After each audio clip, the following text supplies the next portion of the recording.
Porteira aberta, seja bem-vinda, bem-vindo ao podcast do Patrone, espaço para falar do agro com quem entende.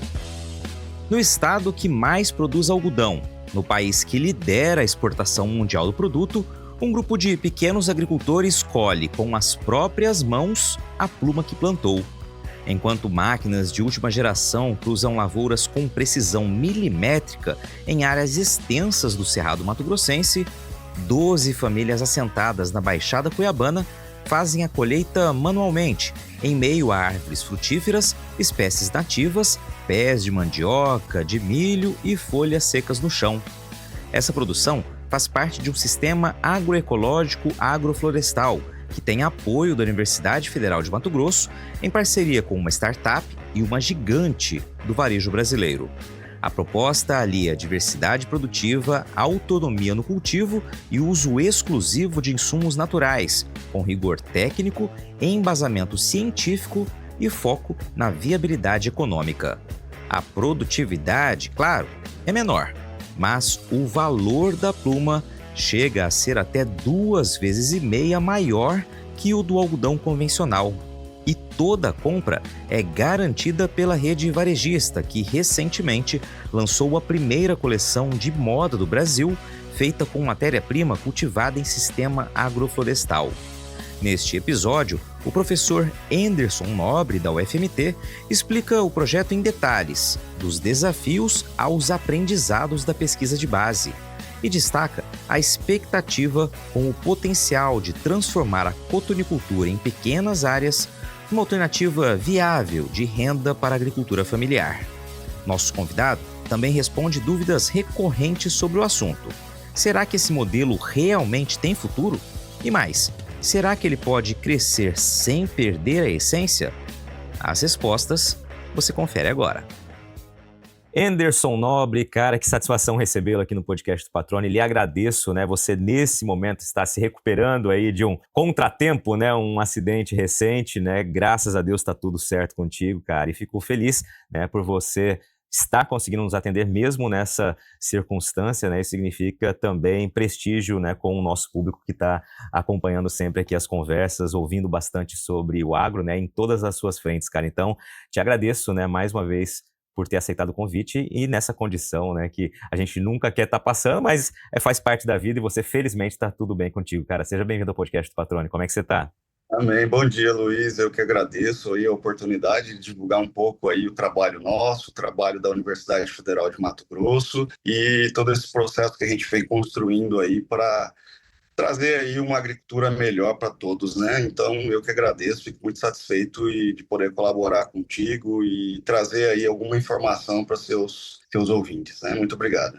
Maravilha. É legal, Anderson, que aqui a gente tem entre os ouvintes, né, claro, pessoas que fazem o agro, né, em todas as suas esferas e também pessoas que são, a gente fala, né, as pessoas mais urbanas, né, que as pessoas que vivenciam o agro no seu dia a dia no que diz respeito a nos alimentarmos, nos vestirmos e, né, toda a relação que temos naturalmente com o agro, mas não conhecem muito do dia a dia, da rotina, das condições de fato, né, práticas do campo. Então, por isso, sempre os bate-papos aqui, eles trazem também informações importantes para que as pessoas se aproximem cada vez mais do setor produtivo, né? Passem a entender um pouco mais da sua pluralidade, né? Além da sua relevância, mas de todas as suas nuances aí existentes, né? Então aqui certamente vai ser um bate-papo muito, muito, muito bacana aqui, até porque a gente está no estado, né? O Brasil tornou-se aí na última safra o maior produtor do mundo de algodão e nós estamos, né, além de líder na exportação, e nós estamos aqui no estado que mais produz algodão no país, né? Ou seja, estamos na terra do algodão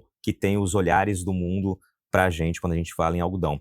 E você está junto com a Universidade Federal e mais startup, uma empresa do varejo, né, muito conhecida no Brasil inteiro, desenvolvendo, né, junto com algumas famílias, um trabalho com o algodão, mas um algodão bem diferente, vamos dizer assim, do que a gente está acostumado a ver aqui em Mato Grosso, né? Um algodão aí em áreas extensas, um algodão com muita tecnologia, um algodão com maquinário pesado, né? Ou seja, aquele algodão que se modernizou dos anos 90 para cá, né? É um algodão ainda colhido manualmente, é um algodão ainda muito diferente do que a gente vê no dia a dia, mas com um propósito muito bacana.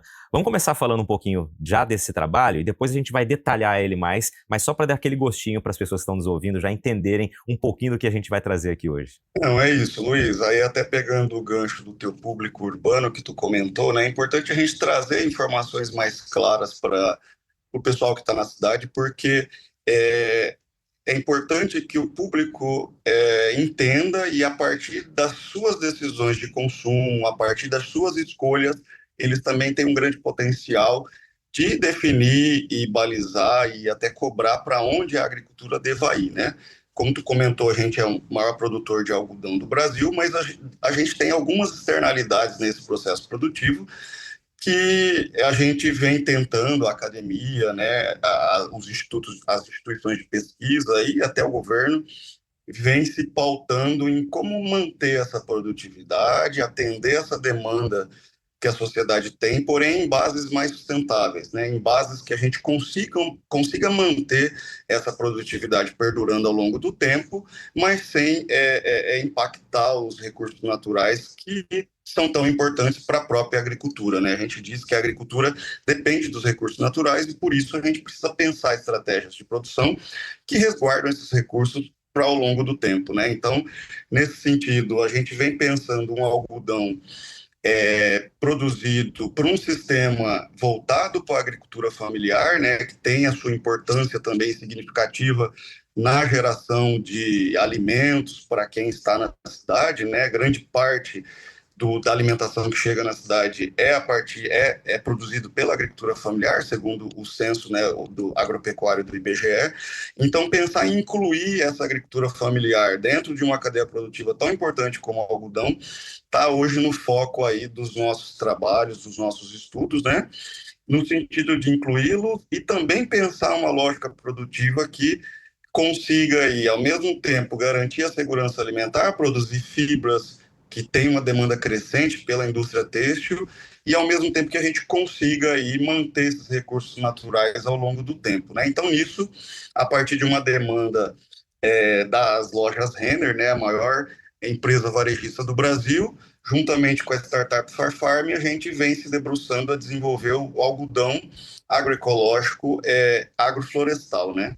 Que aí vem com uma proposta diferenciada no sentido de atender todos esses desafios que eu falei anteriormente, né? Então é mais ou menos esse o objetivo que a gente vem trabalhando aí há cerca de 3 anos, e aí nesse último ano a gente conseguiu materializar, junto com a Renner e com a Farfarm, a primeira coleção, né, que está em todas as lojas do Brasil, a partir desse algodão agroecológico agroflorestal produzido aqui na Baixada Cuiabana, mais especificamente nas áreas rurais do município de Várzea Grande e Acorizal, né? Então é um pouco isso o nosso trabalho. É isso aí, vamos então começar a esmiuçar um pouco esse trabalho. Então temos quase 3 anos aí, uma demanda que surgiu, como você disse, das lojas Renner, né? Pensando nessa redução de carbono, né? A qual a própria empresa se compromete aí a reduzir também a pegada de carbono, como diz, né? E aí você fala do algodão agroecológico, agroflorestal. Vamos começar explicando o que é isso, professor, para que as pessoas consigam entender bem do que a gente está falando, né? Você já disse agricultura familiar,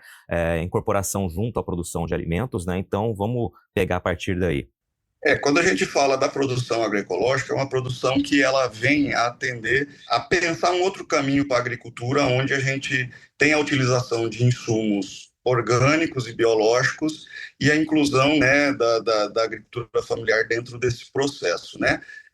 Quando a gente fala de agroecologia são estratégias de manejo, aonde a gente pensa em transitar a produção convencional, que é predominantemente desenvolvida no Brasil hoje, transitando essa produção para uma agricultura mais sustentável, né? Quando a gente fala sustentável, né, atendendo às dimensões ecológicas, econômicas, sociais e também culturais e políticas, né? Porque a gente fala em todas as dimensões da sustentabilidade. Então, quando a gente pensa numa produção agroecológica, ela pensa uma outra estratégia de desenvolvimento para o campo brasileiro, incluindo principalmente o ser humano, né? É uma agricultura que tem gente, é uma agricultura que pulsa dentro dos territórios, né? Aonde os agricultores vivem, moram, se relacionam e dali tiram o seu sustento e também esse excedente é o que chega, né, para a população que está nas cidades. Então, essa produção agroecológica, a gente pensa aí nesse processo de transição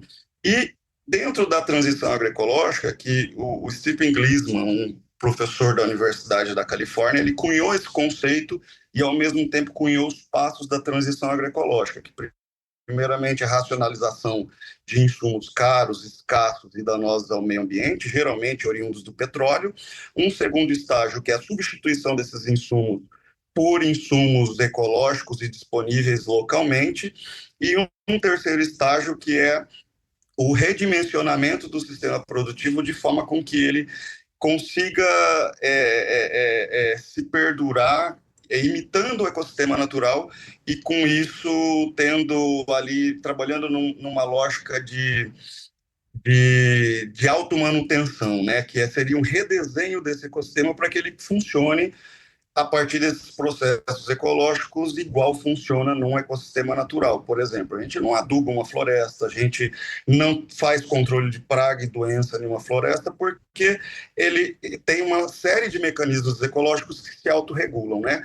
Então, por isso o sistema agroflorestal, porque ele consegue juntar no mesmo processo várias etapas e várias estratégias de manejo ecológico que conseguem chegar num nível de equilíbrio que a gente dispensa esse controle de praga, controle de doença, o processo de adubação das culturas principais vem dos processos naturais, então a gente tem o que a gente chama de redesenho desse processo produtivo. Então, por isso, o sistema agroflorestal traz uma série de benefícios e por isso a gente pensar em incluir o algodão dentro dessa diversidade de espécies, né, em uma estratégia agroflorestal que traz aí uma série de benefícios, dentre elas, né, a fixação de carbono, o sequestro de carbono, que vai aí auxiliar na mitigação dos processos de mudanças climáticas que a gente tanto vem sentindo no Brasil, né. Então, conceitualmente é isso, né, o conceito de agroecologia aliado com os sistemas agroflorestais e teria um quarto e um quinto estágio de transição, que entra o que eu comentei no início, que é a formulação de políticas públicas, o desenvolvimento de canais curtos de comercialização e a criação de uma cultura de sustentabilidade que entra aí o consumidor no sentido de entender da onde vem, como é produzido aquilo que ele consome e por isso ele participar também desse processo ao escolher um produto ou numa loja ou num supermercado. Então, a gente tem aí os três passos da transição que a gente diz que o agricultor pode trabalhar da porteira para dentro, e os dois últimos passos da transição é que a gente trabalha da porteira para fora num viés de política pública, né? Então, quando a gente pensa nesse algodão agroecológico agroflorestal, a gente já salta para o terceiro estágio da transição agroecológica, né? Pensando já nesse processo de redesenho e também já dialoga com o quarto e com o quinto estágio da transição dentro desse processo de consumo consciente, consumo, né, pensando nessa lógica do agricultor, do consumidor também participar desse processo, escolhendo o que ele vai consumir, como é produzido aquilo que ele está consumindo, né? Então, a gente está aí transitando aí entre o terceiro e o quarto estágio da transição agroecológica com essa estratégia produtiva que a gente desenvolveu aqui na Universidade Federal de Mato Grosso, em parceria com a Farfarm e as lojas Renner. Maravilha. Vamos entender na prática, então, agora, professor, como é que tem realmente sido realizado, como é que está sendo realizado, melhor dizendo aqui, o projeto na prática. O senhor disse, então, que está na Baixada Cuiabana, em 2 municípios, na áreas rurais de 2 municípios especificamente, né? Quantas famílias são? Como começou na prática o diálogo com essas famílias, né? Qual a realidade das famílias que participam hoje do projeto aqui na Baixada Cuiabana, né? E vamos passo a passo a partir daí. Bom, a gente iniciou 3 anos atrás, né, no ciclo de 2023, por essa demanda da Renner, né, onde a gente foi convidado a desenvolver né, toda a estratégia de manejo e toda a estratégia produtiva do plantio até a colheita do sistema agroflorestal. Então foi pensado todo o desenho, quais espécies iriam compor o sistema agroflorestal e qual que seria as estratégias principais de manejo que seriam adotadas. Isso no ano de 2023, e como dentro da universidade a gente está baseado num tripé ensino, pesquisa e extensão, ao mesmo tempo que a gente está desenvolvendo a pesquisa básica, os estudantes também fazem parte desse processo a partir das aulas, das disciplinas que a gente ministra, né? Ali participando junto, construindo junto a pesquisa, e os agricultores entram no processo da extensão universitária. Então, ao mesmo tempo que a gente vinha desenvolvendo na Fazenda Experimental da UFMT em Santo Antônio o desenho e o manejo do algodão agroflorestal, em cada etapa a gente convidava as comunidades rurais, os agricultores e agricultoras, para participar de um processo de formação e capacitação dentro da lógica do algodão agroecológico agroflorestal. Então, no primeiro ano, a gente desenvolveu o sistema, o desenho e as estratégias de manejo e, ao mesmo tempo, fez o processo de capacitação das famílias.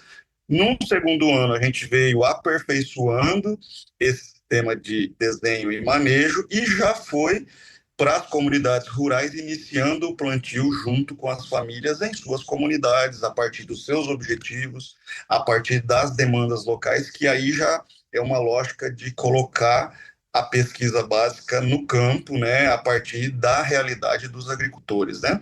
Isso no segundo ano, e no terceiro ano a gente continua o processo de aperfeiçoamento da pesquisa, do desenvolvimento do sistema em loco aqui na nossa área experimental, e as famílias também continuaram, né? São 12 famílias que vêm trabalhando, né, com esse sistema em 2 assentamentos de reforma agrária, e essas famílias tiveram aí o seu segundo ano de produção, que o juntar da produção dessas famílias, a gente conseguiu aí, que a Renner conseguiu fazer o lançamento dessa coleção exclusiva, que é a primeira do Brasil nesse sistema agroecológico agroflorestal. Então foi um processo de construção de 3 anos, que passa pelo desenvolvimento da tecnologia propriamente dito, em um ambiente mais controlado, com um processo de monitoramento, sistematização, ao mesmo tempo que a gente irradia esse processo de pesquisa para as famílias, e essas famílias se incorporam desse processo, incorporam o processo produtivo em suas dinâmicas e vem melhorando, trazendo para a pesquisa outros desafios que acontecem ali em suas comunidades, né? Então é um processo altamente dinâmico, né, que é por si só a extensão e a pesquisa caminhando juntas traz esse dinamismo, né, para essa construção, e a gente está aí feliz de ter aí conseguido a cada ano ter aí uma melhoria em qualidade e em quantidade dessa produção e na adoção das famílias desse sistema produtivo, né? Tem muita coisa a melhorar, a gente está falando de pesquisa básica, não é algo que a gente já tem pronto e elaborado no primeiro, no terceiro, no segundo e no terceiro ano, mas a gente já tem muitos ganhos, né? E que já deixa a gente feliz aí, principalmente pelos resultados, que é a materialização da pesquisa, desse processo de extensão com as famílias e a materialização nisso em um produto, né, palpável que já está nas lojas de todo o Brasil, né? Então, para a gente é uma satisfação muito grande, mas a gente ainda não se dá por satisfeito, que tem muita coisa ainda a se melhorar, né? Perfeito, vamos lá. 12 famílias, 2 assentamentos. Onde ficam os assentamentos mesmo? É Várzea Grande? Várzea Grande e a Corizal. E a Corizal, maravilha. Essas famílias, dessas 12, alguma delas já tinha tido contato com o cultivo de algodão ou foi tudo novo para eles? Dentro do assentamento foi muito novo, mas quando a gente vê que as famílias assentadas são famílias que retornam à área rural pelo processo da reforma agrária, quando a gente vai no histórico dessas famílias, elas lembram de quando moravam na roça com os pais, com os avós, elas lembram de quando lá atrás os seus pais e os avós plantavam o algodão, faziam ainda aquela coisa do fiar, fazer o fio no tear e produzir a roupa pelas mãos das mães, das avós. Então é uma história que várias famílias trazem esse histórico lá de trás, né, dos seus antepassados, e para eles é uma coisa muito nova, né? De poder voltar a produzir o algodão, mas com incremento tecnológico, mais moderno, com tecnologias bem modernas e com viés mais ecológico, né? Então isso, para eles, a gente vê a satisfação que eles trazem ao recuperar um histórico e um processo que eles viviam ali com os pais ou com os avós, né? Mas do ponto de vista de como estratégia produtiva, de geração de renda, é novo para todas as famílias. Essas famílias, cada família cultiva em média qual o tamanho da área? Já que é um projeto ainda em pesquisa, né? É uma pesquisa e extensão? Em geral, meio hectare. Em geral, meio hectare. Além do algodão, como foi composto o arranjo aí, médio das propriedades, então? Meio hectare de algodão aproximadamente, e o restante da área ali, eles cultivaram o quê? Né? Claro que isso vai variar de propriedade para propriedade, mas em linhas gerais ali. Isso varia de propriedade para propriedade, porque a gente insere muito os gostos e as culturas que já são comumente produzidas na região, né?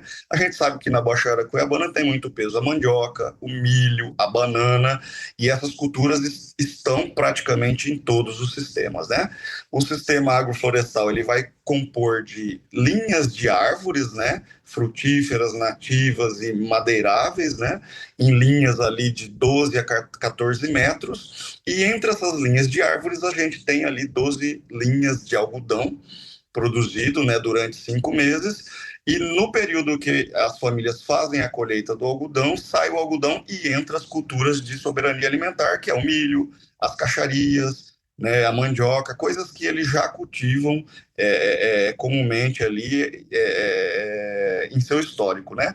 Então, nada mais é do que fazer um ajuste desse desenho a incorporar em uma mesma área, né, árvores que fazem ali o processo de ciclagem de nutrientes, né? A gente sabe que as raízes das árvores, elas vão aí muito profundamente e fazem a captação de nutrientes em camadas muito profundas que as culturas anuais não conseguem, e aí trazem para a superfície, a partir da poda ou da queda das suas folhas, esses nutrientes que são convertidos, né, para fazer a manutenção das culturas principais, né? Durante 5 meses o algodão, durante os outros 7 meses do ano as culturas de soberania alimentar. Então, é tudo junto e misturado em uma mesma área, escalonado no tempo e no espaço. Mais ou menos é esse o desenho do sistema agroflorestal, é uma salada mesmo, e é nisso que está a complexidade de ter várias espécies com diferentes hábitos de crescimento, diferentes ciclos, né, de tempo. Então, é nisso que está ali a complexidade que a gente se debruça em aprender, em ensinar e conciliar dentro desse mesmo espaço diferentes benefícios que pode ser gerado a partir de diferentes culturas, né? As árvores têm um papel fundamental nesse processo que eu já citei, e o algodão vem como uma primeira cultura já com a venda garantida, que gera aquela garantia de venda, e depois do algodão vem as culturas de segurança alimentar, que é o que as famílias se alimentam, né? É o feijão, é o milho que vai para alimentar os animais, o feijão que eles vão guardar e para o seu consumo anual, né? E as hortaliças que eles vendem semanalmente nas feiras, né? E para os canais de comercialização que geralmente eles utilizam. As compras institucionais absorvem muita dessa diversidade, né? O Programa de Aquisição de Alimentos e o Programa Nacional de Alimentação Escolar, que as famílias têm aí esse contrato anual.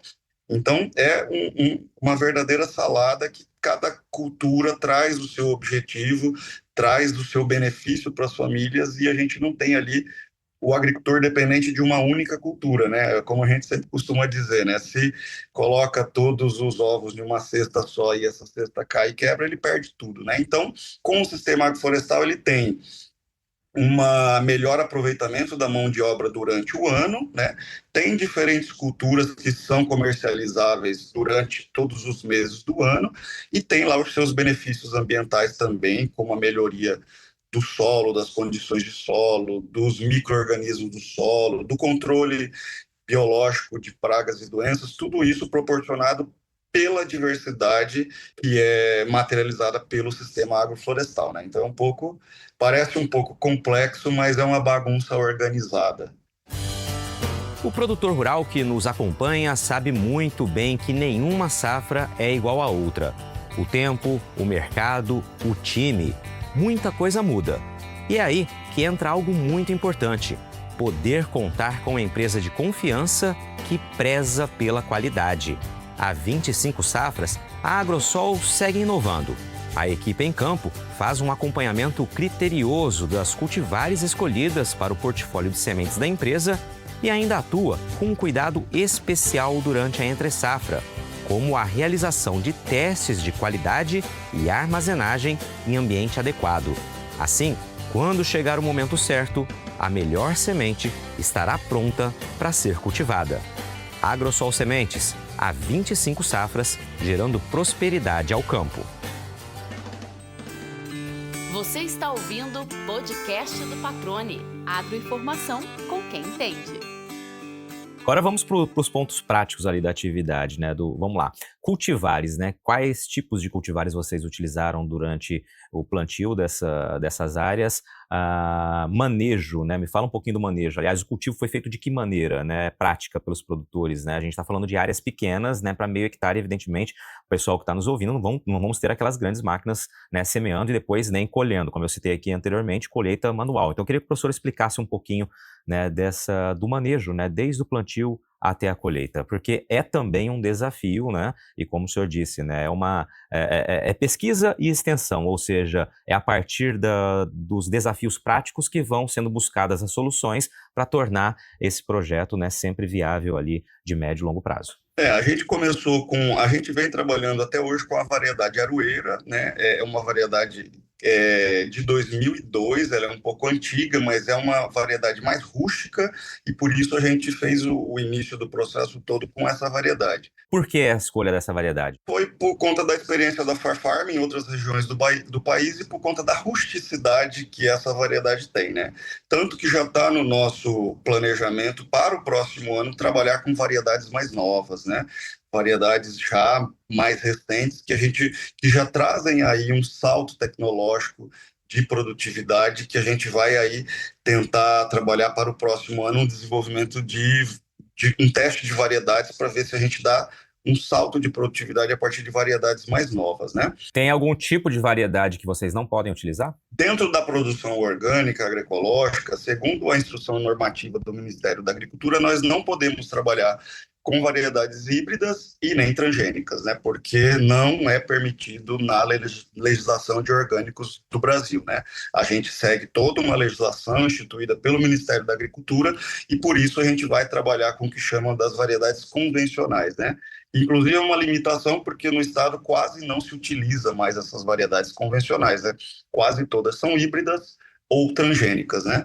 Mas a gente está aí num desafio de buscar variedades convencionais que são adaptáveis aqui à região e que tem aí uma possibilidade de dar certo, né?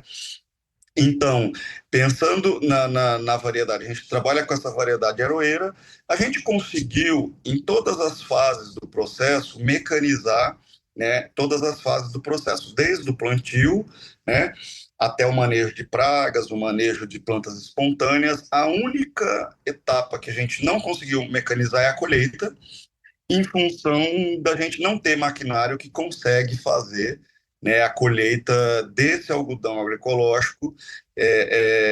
A gente não tem máquina, então é uma deficiência do desenvolvimento tecnológico que não foi pensado máquinas que pudessem colher esse algodão do jeito que ele é produzido organicamente, né? Porque no convencional é utilizado um desfoliante, né, que faz as folhas caírem, fica só a pluma, e aí a máquina vem e faz a colheita da pluma. No agroecológico, a gente não usa o dessecante, né, não usa o desfoliante, e aí você tem ali a maturação normal da planta, então fica as folhas senescentes junto com o botão do algodão, né, com as plumas ali. Então, em função da gente não ter maquinário que faz a colheita do algodão agroflorestal, essa é uma limitação para o aumento, né, do tamanho da área pelas famílias, porque é o único processo que a gente ainda faz, que as famílias fazem de forma manual, né? Então, o fato de não ter uma máquina adaptada a esse tipo de sistema hoje limita o aumento dessa produtividade, né? E do plantio de áreas maiores pelas famílias. Então, isso é uma demanda que a gente já coloca aí que infelizmente eu não tenho esse domínio, né? Aí tem que ser a indústria, o poder público para pensar em maquinários mais adaptados a esse tipo de sistema. Mas todo o restante, o plantio, né, a limpeza das plantas espontâneas, até parte do controle do bicudo, que é uma praga que a gente tem uma preocupação com o bicudo, parte do controle do bicudo a gente já conseguiu mecanizar com uma máquina costal.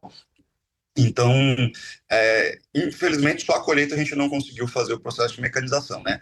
Então, quando a gente pensa no processo produtivo, a gente tem o preparo do solo, né?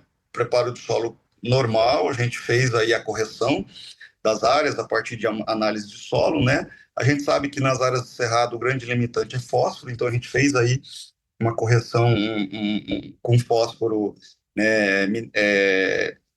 Um pó de rocha moído, né? A gente fez no plantio, raleamento manual, a pulverização. O grande segredo, não é um segredo, mas a grande estratégia nossa de controle de pragas e doenças está em duas estratégias. Uma que é a adubação de plantio e adubação de cobertura feito de forma orgânica, né? A gente tem a adubação de plantio de formação feita com um composto orgânico produzido pelas próprias famílias, e na cobertura o processo de adubação foliar feito com biofertilizantes também produzido pelas próprias famílias, né? E uma tecnologia a mais, né, que está muito em alta hoje, que é a utilização de micro-organismos biológicos que fazem o controle de pragas e doenças. A gente tem o laboratório de microbiologia da UFMT, a professora Daniela Thiago, que também faz parte da equipe que produz os micro-organismos dentro do laboratório e para a gente fazer aplicação constantemente, né, na lavoura, e as famílias fazem também essa aplicação dos micro-organismos, que consegue aí, junto com a adubação orgânica, que traz aí um equilíbrio maior para as plantas, traz uma, como eu vou dizer, porque a gente está num linguajar que a gente costuma falar para os agricultores, né? Eu sempre gosto de fazer uns paralelos assim. Nós, seres humanos, a gente quando se alimenta bem, né, come o arroz, o feijão, a carne, a verdura, os minerais, a gente tem uma maior resistência, né, a doenças, né? Mais difícil ficar doente quando a gente tem uma alimentação em quantidade e qualidade.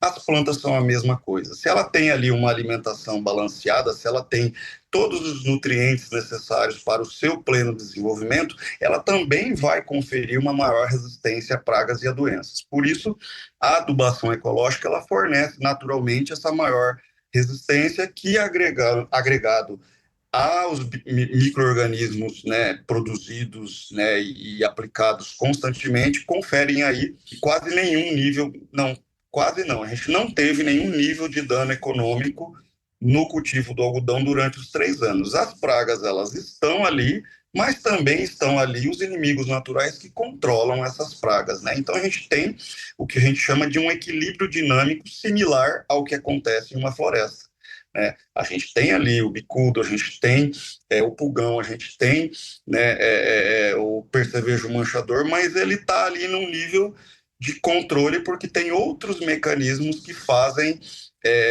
ele não ter um processo de explosão populacional, né, que ele tem esse controle de forma dinâmica e a gente consegue não ter nível de dano por nenhuma praga e por nenhuma doença, né? Então esse foi um dos principais ganhos que a gente teve aí. E aí a gente, seguindo aí com as estratégias de manejo, a gente também utiliza adubação verde, a gente trabalha com armadilhas para monitoramento de insetos pragas, a gente trabalha para algumas pragas a pulverização do NIM, que é um inseticida biológico de eficiente controle para algumas pragas, né? Então são várias estratégias que a gente vem utilizando ao longo do desenvolvimento do algodão, que cada fase do algodão, cada potencial praga que pode vir a aparecer, a gente já tem um monitoramento e, ao mesmo tempo, uma estratégia ecológica para fazer esse controle, né? Vai ser difícil detalhar tudo aqui, mas são várias etapas que demandam conhecimento, tanto por parte da gente para fazer o desenvolvimento da pesquisa, quanto orientar os agricultores para que eles também reconheçam as pragas e já saibam o que eles têm que fazer, qual que é o método de controle que eles têm que fazer ao longo do desenvolvimento da cultura, né? Então, mais ou menos, foi por aí que a gente conduziu aí durante o ciclo do algodão. Maravilha. Professor, vamos lá, vamos para resultado, né? A colheita, então, como o senhor disse, né, não temos maquinário para isso, não deu para mecanizar, então, colheita manual. Qual foi o desempenho que vocês alcançaram, desempenho médio em termos de produtividade, né? Ficou dentro do esperado? Me fala um pouquinho disso e também uma curiosidade básica aqui, né? Esse algodão, a hora que ele é colhido, ele fica armazenado como na propriedade? Como que ele vai entregue para a gente também falar em preservação da qualidade do que foi colhido? Então, produtividade e qualidade da pluma, vamos lá. Bom, já no primeiro ano a gente conseguiu uma produtividade de cerca de...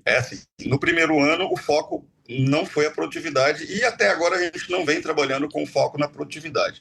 O nosso principal desafio era desenvolver o sistema, o desenho e fazer do plantio até a colheita, chegar ao fim do ciclo sem ter nenhum problema que impedisse a produção do algodão em si, né? Então, sempre a gente teve com foco no desenvolvimento do algodão do começo ao fim, né? Por isso, a gente está no terceiro ano ainda, adaptando o espaçamento de cultivo, estratégias de manejo de praga e doença. Então, o nosso foco foi fechar o ciclo, né? Mesmo não tendo foco na produtividade, no primeiro ano a gente já conseguiu suplantar, né, a produtividade da região Nordeste, que é o maior produtor de algodão agroecológico, né? Eles não têm o algodão agroflorestal, mas já é um grande produtor de algodão agroecológico. Então a gente conseguiu no primeiro ano suplantar a produtividade do Nordeste e no segundo ano de cultivo a gente já conseguiu chegar aí numa produtividade bruta a metade do convencional, né? O convencional está ali perto de 4 toneladas por hectare de caroço, né? E no agroecológico a gente conseguiu chegar um pouco mais de 2.000 toneladas por hectare, né? E lembrando, sem se preocupar com a produtividade. 2.000 toneladas, não, 2.000 quilos, né? 2.000 quilos, isso, 2.000 quilos, né? Só que tem um outro fator, a gente está falando de produtividade bruta, né? Quando a gente fala de produtividade líquida, que é o que você gasta com insumo e o que sobra de verdade para os agricultores, a gente já estima que a gente está ali numa produtividade líquida muito próxima do convencional. Por quê? Os insumos que a gente utiliza no processo produtivo, que as famílias utilizam, são produzidos pelas próprias famílias. Então, não tem um dispêndio de recurso para adquirir fora esse insumo, né? Ele não tem uma demanda de aquisição anual de semente, porque ele não utiliza uma semente transgênica. Então, o que ele plantou e colheu, ele guarda parte para plantar no próximo ano. Então, já tem aí uma autonomia de produção de sementes. Os insumos para adubação de forma geral e controle de pragas são produzidos pelas famílias. Então, a gente tem um custo dessa produção muito mais baixo se comparado ao custo do convencional. Então, a gente ainda está aferindo essas contas, mas eu já posso adiantar que a produtividade líquida está muito próxima ali do convencional. Isso lembrando que a gente nunca teve como foco a questão da produtividade. Isso vai ser o foco do desenvolvimento da nossa pesquisa para o próximo ano, onde a gente já quer trazer variedades mais novas e, com isso, chegar próximo ou até suplantar, quem sabe, o sistema convencional, né? Isso falando de produtividade. Tu perguntou também do armazenamento, né? A gente terminou agora em agosto, setembro, a colheita do algodão. Esse algodão, acho que na próxima semana está indo para Mirassol do Oeste, onde tem um coletivo de famílias lá que também trabalham com algodão orgânico e que eles têm aí uma descaroçadeira que é a mais próxima que a gente tem aqui da Baixada Cuiabana. Então, esse algodão é juntado, né? Ele está armazenado no assentamento e ele vai para Mirassol para ser descaroçado.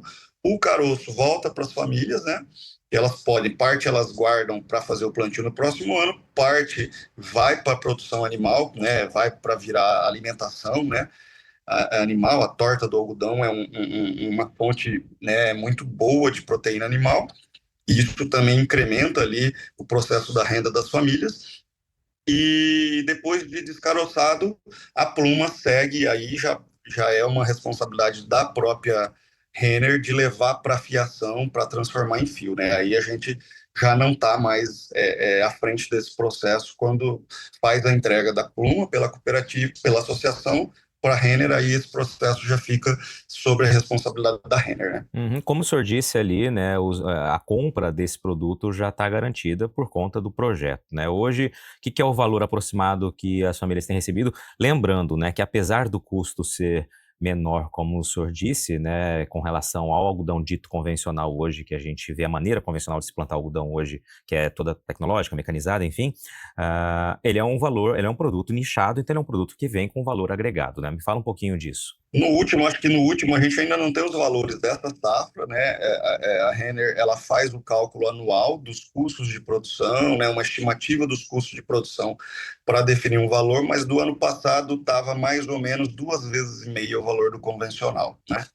Então, tem aí um valor agregado maior, mas também a gente está aí trabalhando para aferir esse valor, né, a partir do processo de pesquisa propriamente dito, onde a gente tem todas as etapas controladas.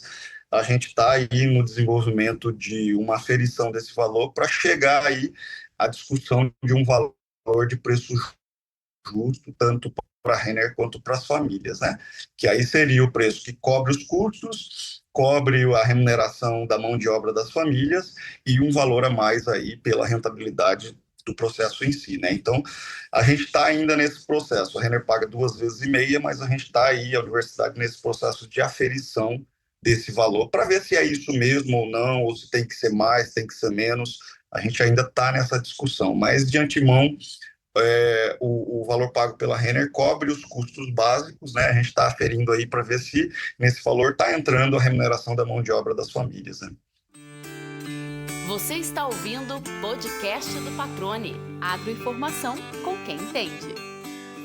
Excelente. Bom, vamos lá, conta de padeiro aqui, né, professor? São 12 famílias, meio hectare cada uma, a gente chega em torno de 6 hectares o projeto como um todo, em torno de 2.000 quilos aí por hectare de produtividade bruta, vamos colocar aí 12.000 quilos, né, de produtividade bruta, depois de escaroça, ou seja, a gente não tem um volume muito grande de pluma encaminhado para esse projeto, né? É algo ainda em fase inicial. E o senhor disse que tem uma coleção da Renner que foi lançada, da loja foi lançada, evidentemente vem algodão de outras regiões também, né? Esse projeto está sendo alimentado justamente como uma bandeira, uma alternativa aí, como o senhor explicou desde o início, né? Quais são as metas do projeto aqui para Mato Grosso, né? Se a viabilidade técnica e econômica está sendo comprovada inicialmente, né? Qual o futuro desse projeto? Bom, a gente tem aí a Renner numa lógica assim, o quanto produzir eles compram, né? Como tu disse, essa coleção ela junta também o algodão agroecológico de outros projetos da Renner, basicamente do Nordeste, né? Mas a bandeira e a discussão que a Renner traz é em cima do projeto aqui no Cerrado, aqui na Baixada Cuiabana, né? Para essa coleção, juntou a produtividade dos 2 anos, né? Que as famílias vêm trabalhando, né? E a gente está aí num período de pactuação com a Renner de uma continuidade do projeto para um período mais longo, de 5 anos, né? Ela tem como compromisso público aumentar, né? Essa compra, aumentar o apoio e aumentar, de a gente qualificar o desenvolvimento da pesquisa para que a gente consiga chegar a mais famílias, né? E isso está num processo de discussão agora nesse período, né? O pessoal vai fazer essa discussão na COP, vai fazer a apresentação e depois da COP a gente vai sentar com a Renner para fazer essa pactuação dos próximos anos, né? A gente acredita que o projeto vai continuar, tem muitas lacunas ainda a se desenvolver, como eu disse, a própria questão do aumento da produtividade é algo que a gente vai buscar no próximo ano e o aumento também no número de famílias, né? A gente tem uma limitação no desenvolvimento da pesquisa em si, né? A Renner ela apoia muito as famílias, os insumos iniciais e muito pouco para o processo da pesquisa em si, né? O que a gente, na verdade, demandaria para uma pesquisa mais qualificada. A gente faz muito com recursos próprios da UFMT, que aí tem na gestão atual o apoio, né, para o desenvolvimento da pesquisa, a direção da Faculdade de Agronomia e Zootecnia com recursos próprios aí da Fazenda Experimental, e a gente poderia estar num nível muito melhor, né? Mas a gente ainda tem algumas dificuldades financeiras para conduzir isso de forma com mais maestria, né? Mas a gente já tem um aceno da Renner de forma positiva em dar continuidade no projeto, E eu acho que o lançamento da coleção e a discussão e a apresentação do algodão agroecológico agroflorestal na COP já é um aceno da Renner na continuidade do projeto, mas a gente ainda está discutindo isso. Também a gente precisa fazer a discussão de políticas públicas, né? Por exemplo, tem impostos que a associação paga por esse algodão, a gente precisa discutir com os nossos legisladores aí alguma estratégia de apoio para que essas famílias possam ser beneficiadas com uma redução de imposto ou uma isenção de imposto, porque é um algodão que traz um benefício social e ambiental, e a gente, enquanto universidade, vai trabalhar no processo de aumento da produtividade, né? Tem algumas conversas com o Ministério do Desenvolvimento Agrário que vem trabalhando aí máquinas de pequeno porte, né, que eles vêm buscando aí fora do Brasil para alavancar a produção familiar. Temos aí uma conversa com o Ministério para ver se a gente busca fora ou desenvolve uma máquina de colheita do algodão agroflorestal, mas está tudo na discussão ainda. Então, assim, tem muitas coisas a se avançar para que o projeto, de certa forma, se consolide, né? Como eu disse, a gente está no desenvolvimento da pesquisa básica, e os primeiros resultados é que a gente consegue inserir ali famílias que historicamente não participavam dessa cadeia produtiva, a gente conseguiu fazer a inserção, a gente tem a garantia da compra e a gente tem benefícios ambientais para o processo. Então, a qualificação disso vai depender aí dos agentes que estão participando do processo como um todo, né? E a gente está fazendo boas conversas e acredita que tem um futuro promissor. Mas precisamos de apoio, né? Acredito que a divulgação do projeto em si tende a nos trazer aí outras parcerias de forma a consolidar isso aqui na Baixada Cuiabana.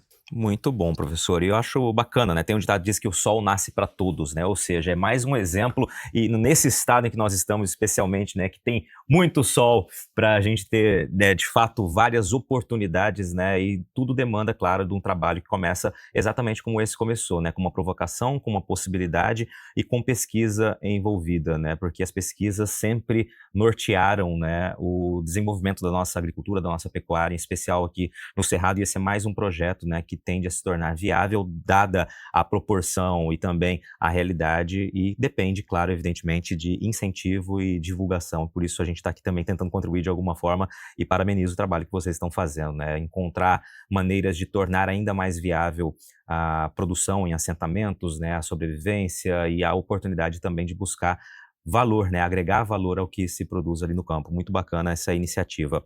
Agora, professor, vamos rapidamente aqui trazer um pouco da tua história. A gente começou a falar do projeto, nos aprofundamos nele e falamos muito pouco, né, do professor Anderson Nobre. Vamos lá, o senhor é cuiabano, né, e nasceu aqui em Cuiabá, na capital desse estado maravilhoso, e escolheu agronomia, né? Qual foi o motivo que levou a isso? Tinha alguma origem aí da família no campo também? O que te motivou a escolher essa área?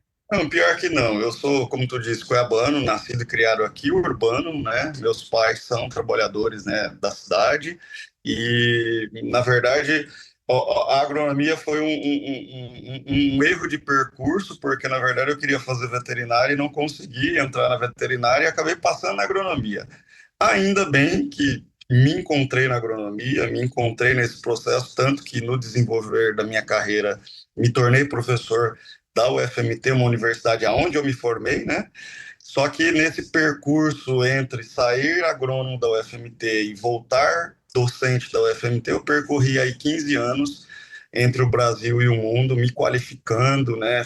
Trabalhei 5 anos na Embrapa Meio Ambiente em Jaguariúna, concomitantemente fiz o meu mestrado em Agroecologia e Desenvolvimento Rural na Universidade Federal de São Carlos, em Araras, e saí para fazer um outro mestrado na Espanha, né, na Universidade Internacional de Andalucia, e depois adentrei ao doutorado em Meio Ambiente e Sociedade na Universidade Pablo de Olavide, em Sevilha, né? E também me concursei na Universidade Federal Rural da Amazônia, né? Me concursei em 2012, trabalhei 6 anos na Amazônia, e em 2019 eu consegui a transferência para Cuiabá, aquela vontade de voltar para casa, de poder contribuir com o meu estado, com a minha região, estar mais próximo da família, dos pais. E eu acho que eu consegui sair, dei uma contribuição para a Amazônia, trabalhei no Sudeste, também dei uma contribuição no Sudeste, né? E eu acho que chegou o momento de voltar para cá e dar essa contribuição aqui. Então, são quase 6 anos, estou na UFMT. desde o início desse processo, trabalhando em cerca de 12 municípios da Baixada Cuiabana, sempre com produção agroecológica, produção agroflorestal. A gente tem cerca de mais de 50 unidades de referência em sistema agroflorestal espalhados pela Baixada Cuiabana, né? E aí esse histórico hoje de consolidação aí da agricultura ecológica como esse caminho que a agricultura mato-grossense ela pode trilhar.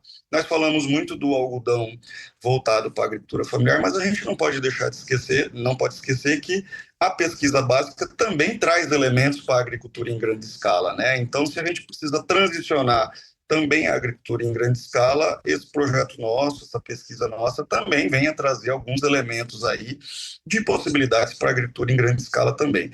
A gente sabe que essa transição ela é necessária, a gente sabe que é uma demanda não só nacional como internacional, e a gente, enquanto professor e pesquisador, está imbuído nessa construção de pensar a agricultura não como uma vilã, mas como uma heroína nesse processo de mitigação das mudanças climáticas, né? A gente tem aí dados do painel intercontinental das mudanças climáticas, né, o IPCC, que diz que a agricultura ela tem uma certa responsabilidade nessa questão das mudanças climáticas, mas ela pode, a partir da matriz tecnológica que ela for trabalhada, ela pode se tornar uma heroína nesse processo. E a gente vê, né, muitas ações, tanto em pequena, média e grande escala, já transicionando para isso. A gente vê o governo também dando incentivos para isso. A gente vê a agricultura como um todo no Mato Grosso transicionando para uma produção mais sustentável, né? Então, a gente não está fazendo nada mais do que a nossa obrigação de se debruçando na academia para construir estratégias que venham atender a toda a agricultura e, consequentemente, toda a nossa sociedade, né? Então, um pouco isso, o nosso histórico e os nossos desafios que a gente tem aí pela frente. Muito bom, professor. A gente está chegando na reta final aqui, o papo voou rápido aqui, e a gente tem alguns pontos tradicionais aqui no podcast, agora já tradicional também, esse primeiro que eu vou passar aqui.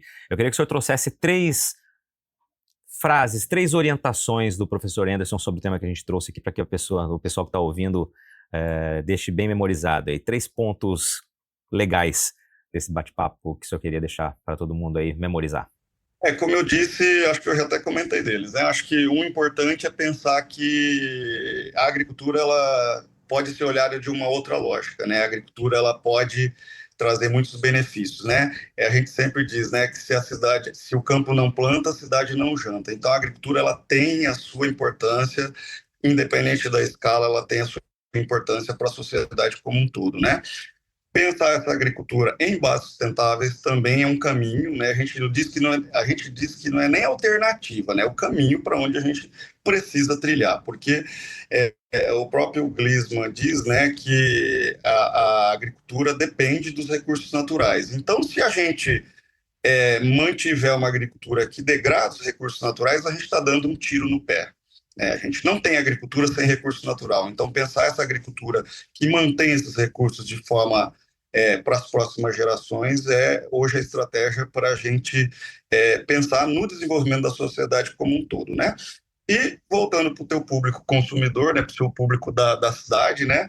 A gente diz que comer, né, e vestir também é um ato político, né? A gente precisa, quando está lá no supermercado, ver o que a gente está comprando, o que a gente está se alimentando, da onde vem, né? Quando a gente escolhe um produto que é do estado do Mato Grosso, a gente precisa lembrar que a gente está desenvolvendo a agricultura do estado do Mato Grosso. Então, comer é um ato político, que a gente, ao comprar um produto, ao se alimentar ou ao escolher uma roupa para vestir, a gente está desenvolvendo ou não uma agricultura que pode beneficiar ou não a nossa região. Então, o desenvolvimento local e regional depende do consumidor, depende da escolha do consumidor. Então, eu diria que 3 coisas é isso, né? Pensar a agricultura sustentável, né? Pensar essa transição, pensar o caminho para essa agricultura mais sustentável, né? E pensar aí o consumidor também, que ele é responsável por tudo que está acontecendo no campo também, né? Muito bom, vamos lá. Muito bom, 3 pontos bem legais aí que o senhor trouxe.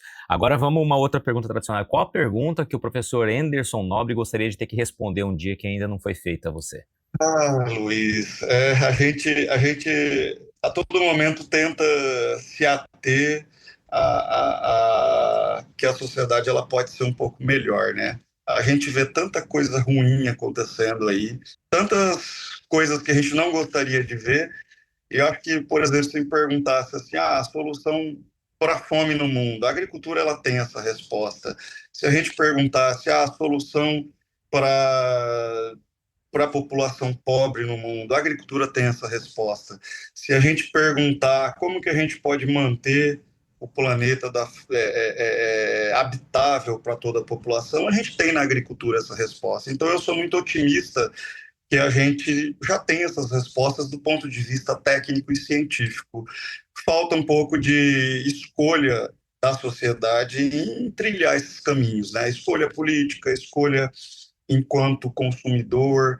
Então, eu tento me ater a esses anúncios que a gente faz, né? A gente diz que a agroecologia, ela anuncia as boas novas, né? A gente sempre está trabalhando aqui com o que pode ser feito de bom a partir da agricultura. Então, esse anúncio a gente vem fazendo constantemente. Então, eu acho que muitas vezes eu queria que o poder público perguntasse, como que a gente pode resolver esse problema? A gente tem isso, essas respostas a partir da agricultura, a ciência, a academia, ela vem construindo essas respostas ao longo do tempo, a duras penas, claro, né? A gente vê ainda muita fragilidade na educação como um todo, né? Então, eu acho que a gente tem essas respostas a partir da educação, a partir da agricultura, que é o meu locus de atuação, né? Eu acho que se tudo você me perguntar aí uma resposta para os grandes problemas do mundo, eu acho que eu consigo, ao menos, te dar um aceno aí para que a agricultura ela tem um pouco dessa resposta, né? Então, eu sou muito otimista enquanto a isso. Legal, maravilha. Uma curiosidade sobre você, professor. Eu tento, né? Nem sempre a gente consegue, mas eu tento ser um pouco a mudança que a gente quer ver no mundo, como disse Gandhi, né? Por mais que às vezes a nossa prática esteja um pouco afastada do nosso discurso, né? Da nossa teoria, mas o meu esforço é que a minha teoria esteja muito próximo da minha prática. E eu acho que é uma tentativa, né? A gente é humano e a gente tem as nossas falhas, mas eu sempre estou buscando a cada dia que a minha prática esteja próximo da minha teoria. Eu acho que isso é que faz a gente caminhar, né? É aquela coisa da utopia. Eu sou uma pessoa utópica que não de utopia daquilo que é inalcançável, mas utopia naquilo que me faz caminhar. Porque pensar, por exemplo, um algodão agroecológico, agroflorestal, como um produto palpável e materializável, 3 anos atrás era uma utopia. Eu ouvi muito isso, a nossa equipe ouviu muito isso, até dentro dos nossos pares, né? Junto dos nossos pares, né? Mas a gente prega ali na utopia para fazer a gente caminhar, e é esse caminhar que faz hoje a gente estar onde a gente está, e ainda vai nos fazer caminhar mais ainda, né? Então eu sou essa pessoa utópica que tenta aí fazer do seu discurso a sua prática. Muito legal, muito legal. Gostei. Essa frase do Gandhi, inclusive, que o senhor cita aqui, ela é emblemática, né? Emblemática, e eu acho que se todo mundo buscar ser a mudança que quer ver no mundo, realmente a gente vai construir coisas muito bacanas, muito positivas aí. Agora, a mais simples de todas, professor. Quem quiser lhe encontrar na rede social, mandar uma mensagem, né? Você está nas redes sociais aí, LinkedIn, Instagram, como que acha o teu endereço ali? Meu e-mail pessoal, anderson.nobre@ufmt.br. O Instagram a gente tem o do nosso projeto, né? É CVT_agroeco_UFMT. Então, isso a gente tem aí o histórico do nosso projeto, do Centro Vocacional Tecnológico em Agroecologia, que é o espaço que materializa e dá corpo para tudo isso, né? Então, tem lá no Instagram para seguir, né, um pouco as matérias, o que a gente vem divulgando do algodão, as matérias que já saíram na mídia, um pouco do nosso dia a dia com as famílias, com a universidade. Então, a gente tem no Instagram, e qualquer coisa que quiser contactar comigo diretamente, meu e-mail, né, Anderson, com H no início, .nobre@ufmt.br. Maravilha. Professor, te agradeço por esse tempo dedicado aqui, né, a trazer mais informações sobre esse projeto, mas mais do que um projeto, né, é pesquisa sendo aplicada na prática sendo construída, né? Busca por novas soluções, novas alternativas, novos caminhos aí, né? Realmente é muito legal ver, ouvi-lo, né? E ver esse projeto sendo materializado. Existem desafios, mas sempre que tem desafios, existem perguntas, e as perguntas nos motivam a buscar respostas, né? E, consequentemente, a superar esses gargalos, esses desafios, né? Te agradeço demais, né? Torço pelo sucesso do projeto, conte sempre com a gente aqui para poder trazer mais novidades aí, mais propostas, mais projetos, mais pesquisas sendo desenvolvidas. Afinal de contas, quem está na universidade justamente tem essa missão, né, de provocar mudanças, provocar novas ferramentas, provocar novos horizontes, né? Acho que esse é o caminho que todos nós esperamos, e muito legal poder ajudar a contar um pouco dessa história aqui com a tua participação. Obrigado, viu? Luiz, eu que agradeço. Já deixo o convite aí. Em janeiro a gente começa outro ciclo de plantio, né, do algodão. Às vezes, se tu tiver um tempo querer conhecer as áreas, conhecer a fazenda experimental da UFMT, a gente fica aí à disposição. E precisar também para continuar essa conversa no próximo ano, no próximo ciclo, a gente fica à disposição. Muito obrigado aí.